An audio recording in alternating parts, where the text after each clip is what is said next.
What's up, everybody? This is a video on to help people to make better videos and things that they do that makes it irritating to watch. Or I do some of these things too, so I'm learning when I'm doing these things. But I understand there's sometimes when you do them, you can't go back and edit them because it's a once in a lifetime thing. But try the best that you can do to make your videos better, and these are just some of the things that bug me. They might bug you too.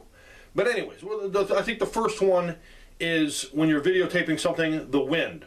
I don't think you can cover up the microphone, or you can take the wind out, or when you're editing, take the sound out, put some music in there.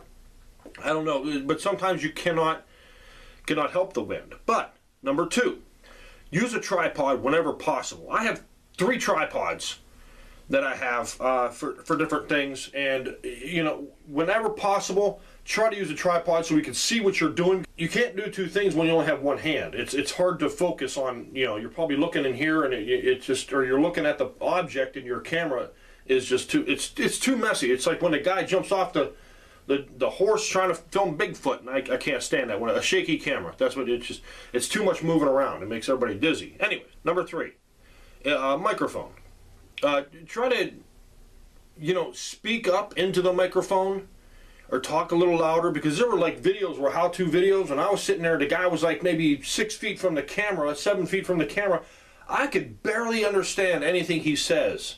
And editing software, I'm sure you can raise it up a little bit, but try to make it louder for people to hear you, what you're saying.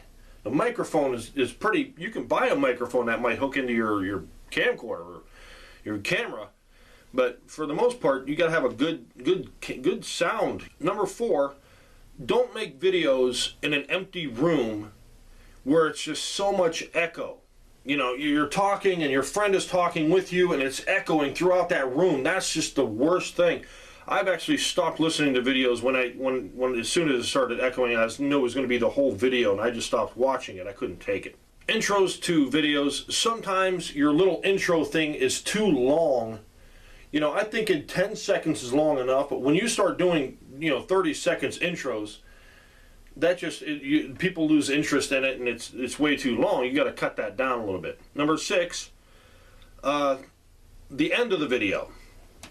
This is where it gets where I know some really big YouTubers out there will have we'll say a 5-minute video, and they will have a minute, 30 seconds to a minute, 2 minutes at the end of just nothing to promote other videos and everything like that. And it's like nobody's going to sit around for that long, to watch the rest of the video. You lose a lot of viewers. I don't like that. It's just too darn long. You got to cut that down a little, man. I'm figuring 5-6 seconds to get your point across. Thanks for watching, whatever. Boom, that's it. That's cool. Number 7, get to the point. I've seen a lot of people will be talking about something, the product that they're going to review, and they sit there and ramble on, and it's a 5-minute video, which you only needed 1 minute of the video to actually show you the product that you're doing. Or same way as I know, like if you watch war videos, they'll have a C-130 gunship flying around up in the thing, and they're looking down at the bad guys. And this will go for 3 or 4 minutes, when the actual 30 seconds of the video is actually, I understand what they're trying to do. They're trying to explain what they're doing in the video or something. Well, they're not really explaining, because the guys running the camera, or the gunner is talking to somebody, but it's like wasteful. It's like, get to the point of what you're talking about, and don't ramble on too much about a product, like I'm just doing right now. Don't zoom in too close on what you're trying to show. If you're showing a fire, don't zoom in like you're right an eighth of the fire. Zoom out, get the darn thing, and get the whole thing. Like an iceberg, Kelvining. Don't zoom in so close that you can't see what the heck's going on. Zoom back, keep it in frame, and then there you go. Another thing is keeping it in frame. I understand this goes with the tripod and the holding thing. What bugs me is, like, I think I even done this once, where I'm concentrating on this, on the thing I'm holding, and I should have used a tripod, but it was a one-time shot that I only had to get this, and I had to use it anyways. And it wasn't in frame very well, but I tried to look back and look into the viewfinder and keep it in frame. It's sometimes it's difficult. Like I said before, it's a one-time shot. You're never going to get that shot again, and you gotta deal with what you got. But just like as a future note, future reference, yeah, try to use it. This is number 10. I don't like it when people stop their video to put a subscribe button to tell you to subscribe to their video, and they put it right in the video when it's down below, right below the video. And why do people tell you that? If your content is good, I don't know, if somebody likes your stuff, they'll subscribe to your channel. Don't put it in there and take away from the video just to tell them to subscribe. And the notification bell, and it's like, yeah, they know. The annotations, I understand you can just close it off, but when you start putting stuff in your video and it just takes away what you're trying to put forth, what the video is about.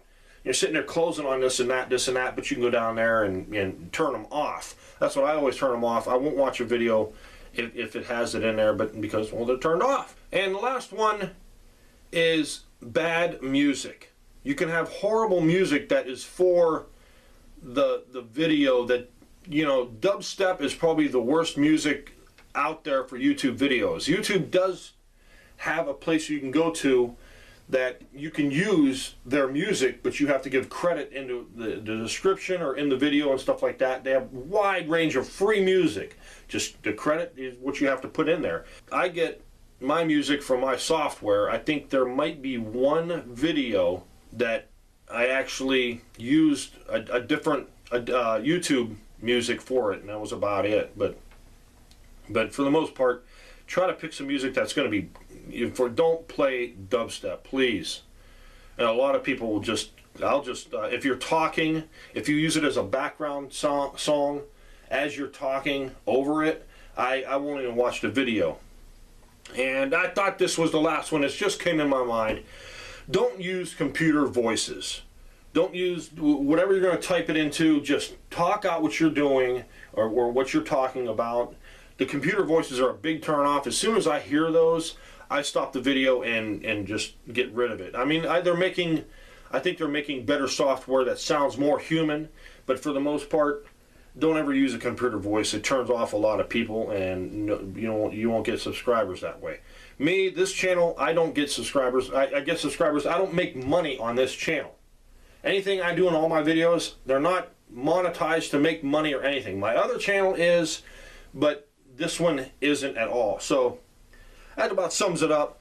If you have any more ideas, you might have like some idiot on the YouTube making videos and he has bottles in the background. What a moron. What the heck is that about? That's about sums it up. So, like I said, if you have any ideas what irritates you about, videos, put them down in the comments, and we'll all learn and make better videos, to put out better videos. So, there you go, and thanks for watching.